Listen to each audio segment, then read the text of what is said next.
어느 날 유대 지역의 한 농부가 당나귀를 데리고 길을 가고 있었습니다. 그런데 우물이 있는데 이 이스라엘 지역은 사막 기후이기 때문에 우물이 귀합니다. 그런데 때로는 우물을 파다가 또 물이 나오지 않는 그런 경우에 그냥 대충 테두리만 돌로 이렇게 두르고 그렇게 또 팔지 모르니까 놔두는 경우가 있습니다. 그런데 이 당나귀가 한눈을 파는 사이에 농부가 한눈을 파는 사이에 이 물 없는 우물에 빠지고 말았습니다. 울부짖는 당나귀를 바라보면서 농부는 안타까워했지만 이 당나귀를 꺼낸다고 하는 것은 쉬운 일이 아닙니다. 그런데 이 당나귀도 늙은 당나귀고 또 이 우물도 더 위험하니까 좀 메워야겠다 생각해서 동네 사람들에게 도움을 청하게 되었습니다. 그래서 동네 사람들이 우물을 파묻기 위해서 삽을 가져와서 흙을 파 우물을 메워가기 시작했습니다. 당나귀는 슬프게 울부짖다가 잠잠해졌습니다. 동네 사람들이 이 당나귀가 죽었나 보다 하고 우물 속을 들여다보니까 당나귀는 위에서 사람들이 던지는 흙을 바닥에다 이제 차곡차곡 쌓이게 되니까 당나귀가 그 흙더미를 타고 점점 올라와서 이제 흙을 이용해서 그 우물에서 빠져나오게 되었다는 것입니다. 자신을 매장하기 위해 흙을 던질지라도 그 흙이 오히려 나를 성장시키고 높아질 수 있는 영혼의 발판이 될 수 있다는 것입니다. 우리는 때로는 사람들이 던지는 그러한 비난과 또 모욕이 때로는 나를 세워가는 그러한 양분이 되기도 한다라고 하는 것을 우리는 기억할 필요가 있습니다. 우리 인생에는 이처럼 불행이 행복이 되고 행복이 불행이 되는 그러한 세옹지마와 같은 그러한 변화의 순간이 있습니다. 우물에 빠진 당나귀처럼 사람들이 나를 에워싸고 해칠지라도 우리는 불행을 행복으로 바꾸시는 승리의 삶을 바라보며 주님과 함께 동행하는 저와 여러분이 되시기 바랍니다. 그렇다고 죄를 우습게 생각해서는 안 됩니다. 사도 바울은 은혜를 더하게 하려고 죄를 짓는 일은 더 어리석은 일이다라고 말씀했습니다. 로마서 6장 1절에 그런즉 우리가 무슨 말을 하리요?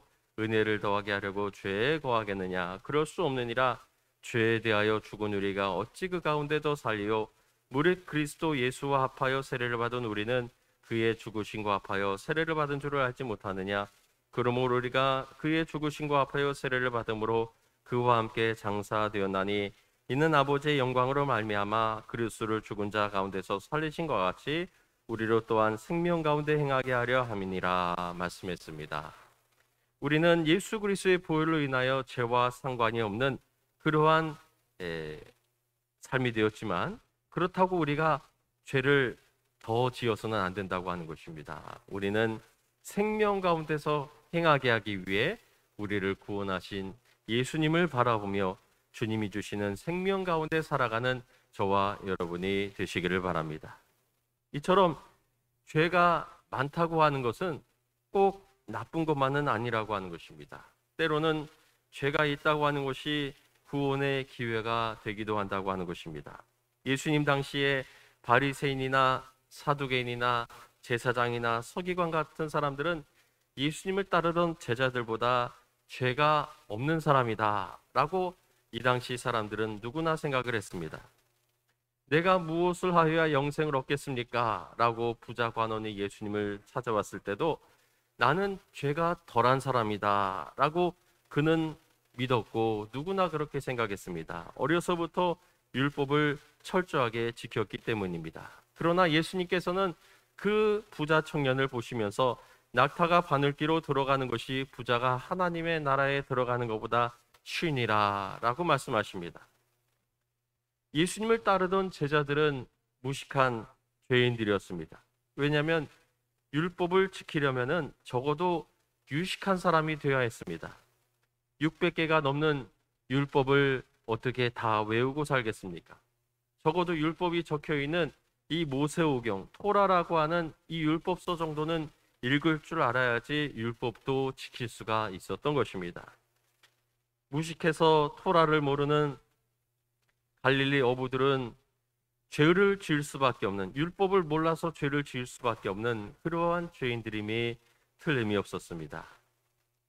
오늘 가늠하다가 현장에 붙잡힌 여인도 그렇습니다. 그가 어찌어찌해서 죄를 지었는지는 알 수가 없습니다. 이 상대한 남자가 유부남인지 아니면 결혼을 앞둔 사람인지 그것은 우리가 알 수 없습니다. 그러나 이 여인의 죄가 드러나는 순간 주님은 그의 죄를 사하시는 그러한 시점이 되었다고 하는 것입니다. 우리는 죄가 드러나는 것은 부끄러운 것이 아닙니다. 왜냐하면 예수님의 사죄의 은총을 받을 수 있기 때문입니다. 8장 9절에 보면은 9절의 말씀을 우리 다 같이 읽겠습니다. 그들이 이 말씀을 듣고 양심의 가책을 느껴 어른으로 시작하여 젊은이까지 하나씩 하나씩 나가고 오직 예수와 그 가운데 섰는 여자만 남았더라. 아멘. 양심의 가책을 느꼈다. 내게 있는 죄를 깨달았다고 하는 것입니다. 죄를 깨달았지만 이들은 죄를 주님 앞에 드러내지 못했습니다. 죄를 주님 앞에 아뢰지 못했습니다. 그들은 어른으로 시작하여 젊은이까지 하나씩 하나씩 나갔다고 말씀했습니다. 주님 앞인데도 자신의 죄를 해결하지 못하고 숨긴 채로 돌아가는 이 사람들이야말로 더욱 불쌍한 사람들이라고 하는 것입니다. 죄는 주님 앞에 드러나야 합니다. 그것이 숨겨진 채로, 드러나지 않은 채로 있다고 하는 것은 우리가 보기에는 깨끗해 보일지 모르지만 그러나 그것은 더욱 불행한 일이라고 하는 것을 우리는 알아야 합니다. 지난번에 건강검진을 받았습니다만 대장의 윗부분부터 이렇게 촬영을 한다고 합니다. 그런데 위쪽에 용종이 하나 있어가지고 떼냈어요. 그러면서 또 뭐 없나 보다 하면서 아주 더 다른 사람보다 2배는 더 사진을 많이 찍었다고 합니다. 샅샅이 아주 탁 찍어서 내려갔습니다. 사실 그것은 좋은 거죠. 건강검진을 할 때 뭔가 안 좋은 것이 드러나는 것은 좋은 겁니다. 나중에 숨어져 있다가 또 발견하지 못했다가 그것이 병이 돼가지고 드러나면은 손을 못 쓸 수도 있기 때문인 것입니다. 우리는 주님 앞에 이 자리에 나의 죄가 드러난다고 하는 것, 그것은 좋은 일인 것입니다. 주님 앞에 우리는 기도해야 됩니다. 주님, 내 죄를 깨닫게 해주세요. 주님 앞에 생각이 나게 해주세요. 숨겨놨다가 나중에 심판대 앞에 드러나면 그거야말로 방법이 없는 무서운 일이라고 하는 것입니다. 우리는 3절의 말씀을 보게 되면 3절 말씀을 다 같이 읽겠습니다. 서기관들과 바리새인들이 음행 중에 잡힌 여자들을 끌고 와서 가운데 세우고 아멘. 서기관들과 바리새인들이 음행 중에 잡힌 현장에 음행 중인 여자를 끌고 왔습니다. 아마도 예상하기는 이 어떤 남자와 좀 모종의 거래를 하고 음행을 하도록, 왜냐하면 남자는 어디 가는지 안 보입니다. 여자만 잡아왔습니다. 예수님을 공경에 빠뜨리려고 이 여성을 이용한 것이 아닌가 하는 그러한 추측도 해볼 수 있습니다. 그 여인을 가운데 세우고 이들은 율법을 들이댑니다. 예수님께 선생이여, 이 여자가 가늠하다가 현장에서 잡혔나이다. 5절 다 같이 읽겠습니다. 모세는 율법에 이러한 여자를 돌로 치라 명하였거니와 선생은 어떻게 말하겠나이까. 아멘.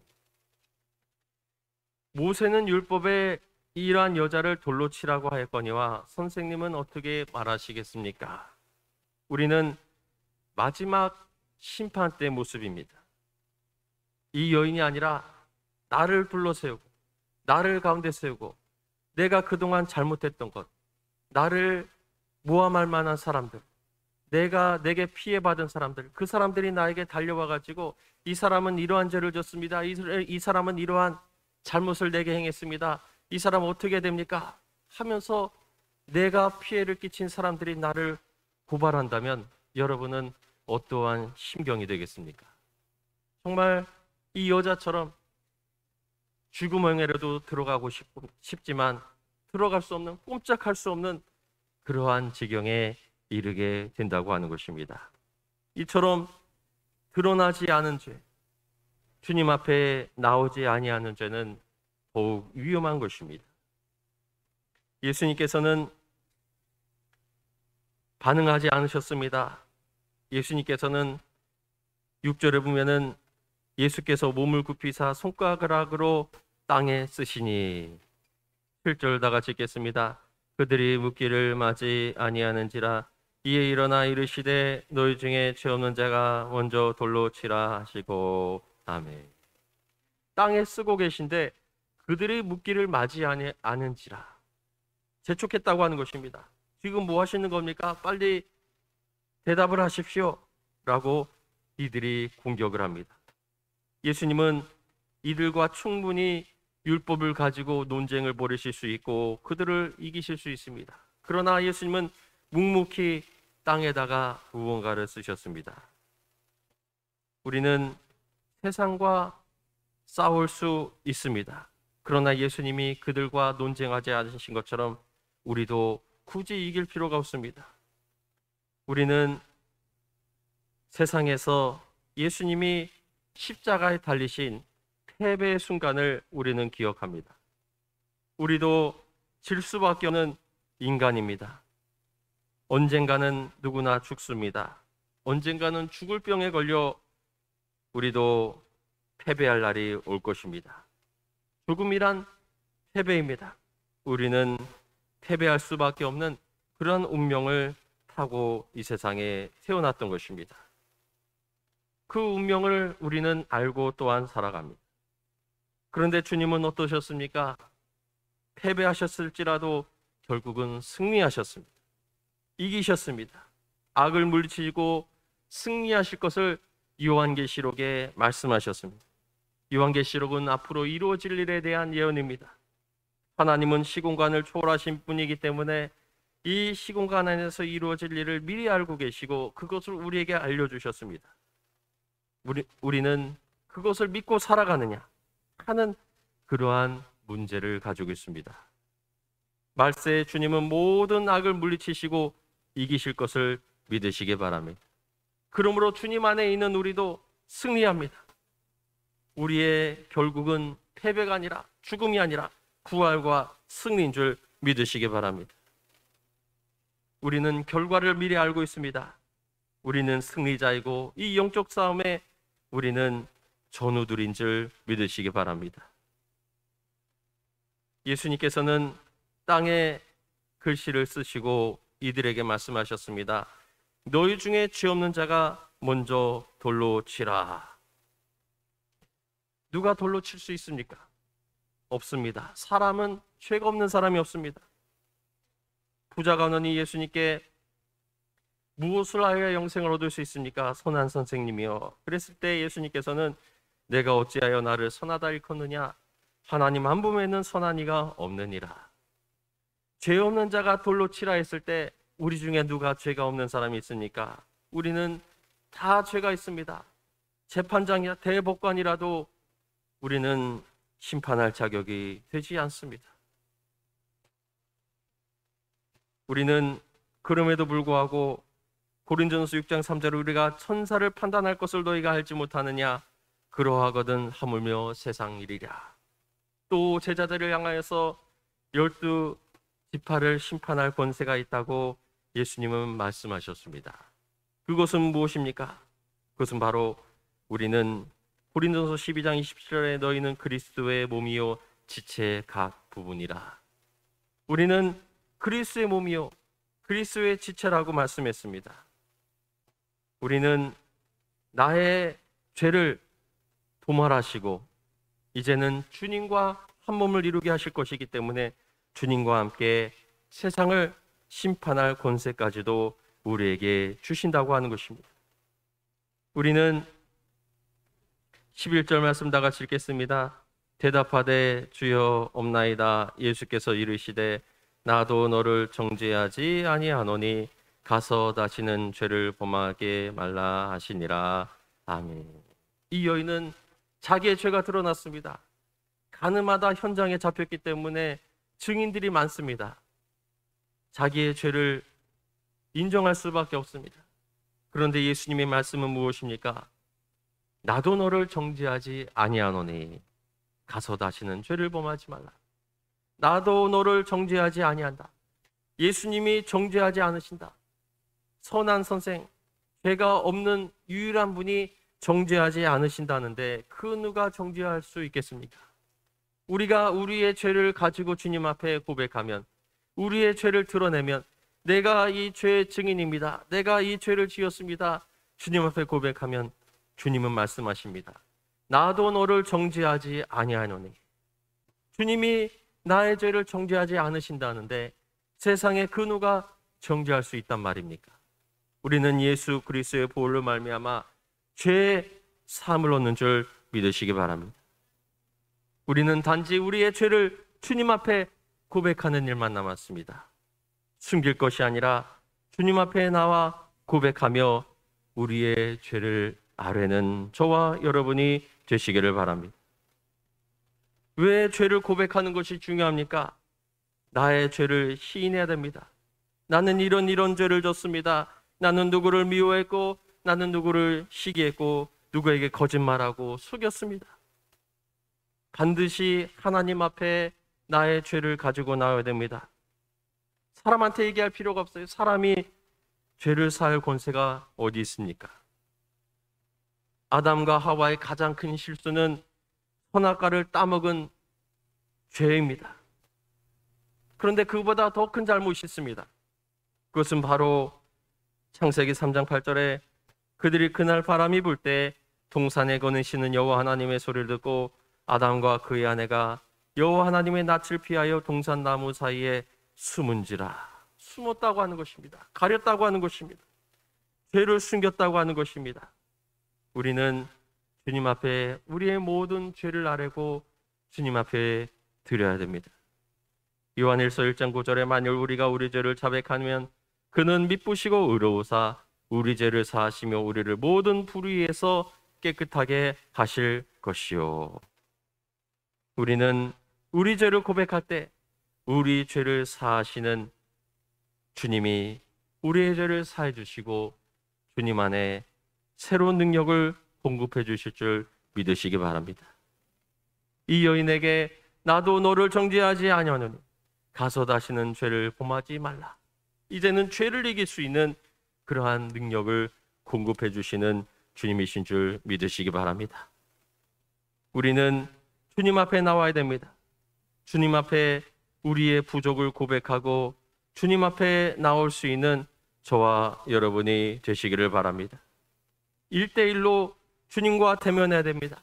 나의 죄를 고백하고 나에게 새로운 힘과 능력 주시는 주님을 만나시기를 주님으로 축원합니다. 지난주에 우리 손흥민 선수가 영국 프리미어리그에서 득점왕을 차지했습니다. 정말 자랑스러운 일이에요. 그런데 손흥민 선수가 그전에도 말씀을 드립니다만 늘 시합 전에 기도하는 모습을 우리가 볼 수가 있습니다. 저렇게 교체 전에도 기도하고요. 또 나가기 전에 기도하고 또 벤치에 앉아서도 기도하고 연습하다가도 기도하고 또 저렇게 국가대표 경기에도 기도하는 모습을 볼 수가 있습니다.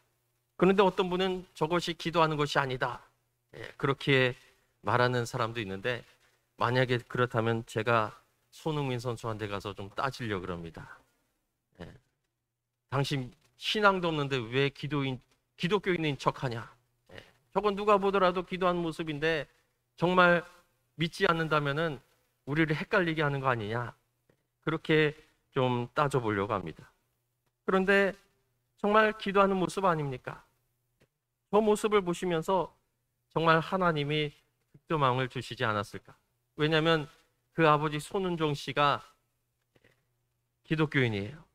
서울 무슨 교회, 영광교회를 다닌다 그러는데 저랑 같은 고향 사람인데, 춘천 후평동이 고향인데, 춘천에서 교회를 다녔으면 제가 알았을 텐데 왜 멀리 서울로 다니는지 모르겠어요. 그래가지고 아무튼 그 아버지의 신앙을 이어받아서 정말 기도하는 모습입니다. 손흥민 선수는 늘 인터뷰할 때마다 아주 그냥 웃는 모습만 얼마나 참 잘 웃는지 몰라요. 그런데 기도할 때만은 아주 진지합니다. 아마도 저 모습에 하나님께서 득점왕을 또 주시지 않았는가 하는 그러한 생각을 해봅니다. 제가 제자 훈련을 할 때 기도에 대해서 꼭 이런 이야기를 합니다. 기도의 장소는 어디냐? 하나님의 보좌 앞이다. 성막의 구조를 보면은 성막은 우리 교회가 성막하고 비슷한 사이즈인데 성막을 3분의 1로 가르면은 이곳은 지성소라고 부르는 곳이, 지성소에는 법궤만 있습니다. 법궤만 있는데 이 성소와 지성소를 휘장이 가르고 있습니다. 이 휘장 사이로는 아무도 들어올 수 없습니다. 왜냐하면 거룩한 곳이기 때문에 죄에 있는 사람이 들어오면 죽게 되어 있습니다. 그래서 1년에 한 번 대속죄일 때 대제사장이 한 번 이 지성소에 들어올 수가 있고, 이곳은 아무도 들어오지 못하는 곳입니다. 법궤 하나만 있어요. 그런데 법궤보다 더 중요한 것이 있는데 이 법궤의 뚜껑이라고 하는 것이, 이 뚜껑이라는 표현이 굉장히 아주 무식한 표현인데, 뚜껑이 아니라 사실은 하나님의 의자, 하나님의 보좌예요. 시은소라고 하는, 은혜를 베풀어 주시는 곳이라고 하는 이 법궤 위에 있는 이 하나님의 의자가 있습니다. 양옆에는 그룹이라고 하는 천사가 날개를 펴셔서 하나님의 얼굴을 가립니다. 사람이 보면은 살 수가 없기 때문에 죄인이 보지 못하게 유대인들의 사상에 의하면 그 얼굴을 가리고 있습니다. 그런데 성소는 어떻습니까? 지성소와 성소를 휘장이 가르고 있는데, 성소에는 북쪽으로 진설병이 있고 남쪽으로는 등대가 있고 서쪽으로는 향단이 있습니다.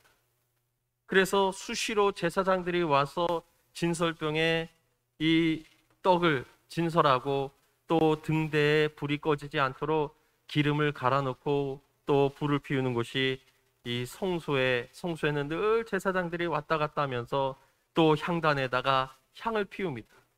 그런데 계시록에는 이 향은 성도의 기도라고 했습니다. 향연이 성도의 기도와 함께 천사의 손으로부터 하나님 앞에 올라간다고 했습니다.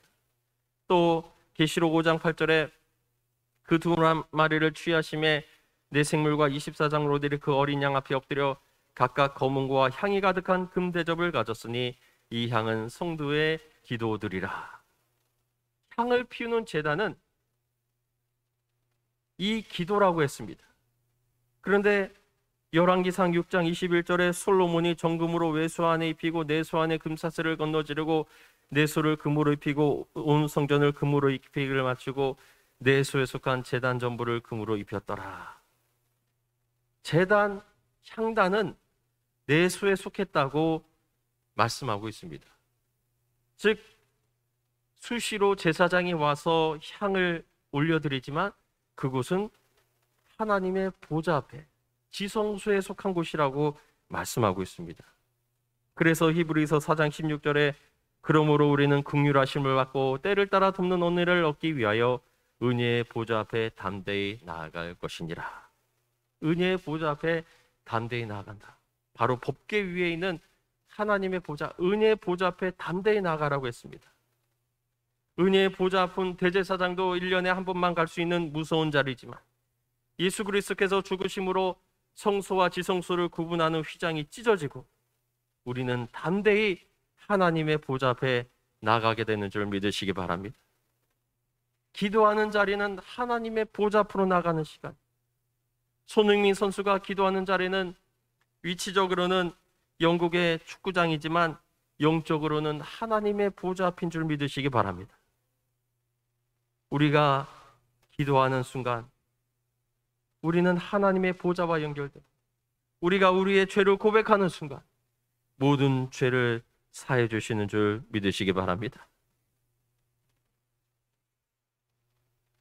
손흥민 선수 아버지는 내 아들 손흥민은 절대로 월드클래스 선수가 아니다, 그렇게 유명한 말을 남겼습니다. 월드클래스 선수가 아니다. 그러면서 아들에게 정말 살얼음판 걷듯이 언행을 조심해라. 그리고 이것은 하나님이 주신 기회다. 젊은 동안에 열심히 은퇴를 1년 1년 늦춰가며 열심히 선수 생활을 해라.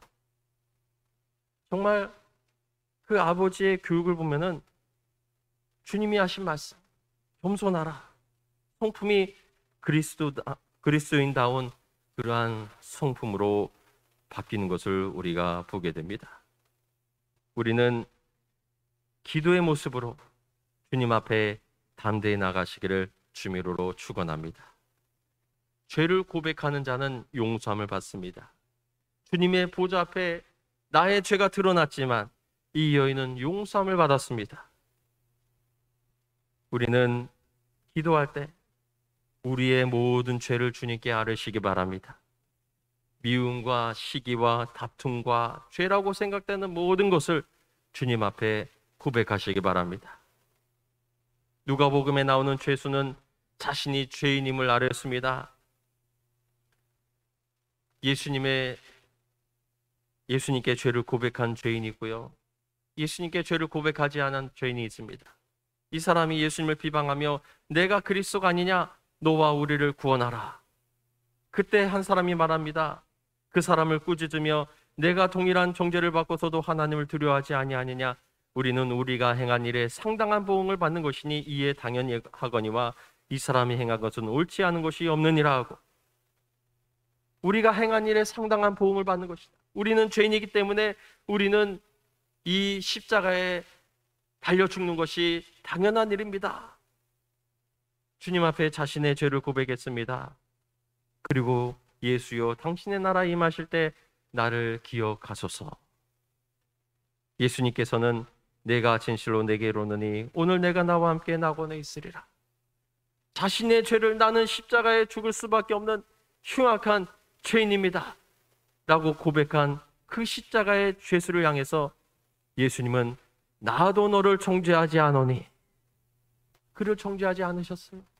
그러고 그에게 오늘 내가 나와 함께 낙원에 있으리라. 우리는 십자가에 죽을 수밖에 없는, 우리는 죄인입니다. 주님 앞에 나의 죄를 고백하고 나아가실 때 주님께서는 우리의 죄를 모두 싸매 주시고 너희 중에 죄 없는 자가 먼저 돌로 치라. 나도 너를 정죄하지 않으니 가서 다시는 죄를 범하지 말라. 그리고 우리에게 낙원을 선물로 주실 줄 믿으시기 바랍니다. 주님께 나의 죄를 고백하고 죄 사함을 얻는 이 복된 주님의 보좌 앞으로 나아가는 저와 여러분 되시기를 주님의 이름으로 축원합니다. 이 시간 다 같이 함께 기도하겠습니다. 이 시간 정말 나의 죄가 무엇인지, 나의 부족을 고백하고 나의 죄악된 모습을 이 시간 생각나는 대로 고백하시기 바랍니다. 주님께 모든 것을 아뢰고 주님의 보혈 앞에, 주님의 보좌 앞에 나아가서 주님께 모든 것을 아뢰고 용서를 구하시기 바랍니다. 우리 다 같이 함께 주 예수 세 번 치고 기도하겠습니다.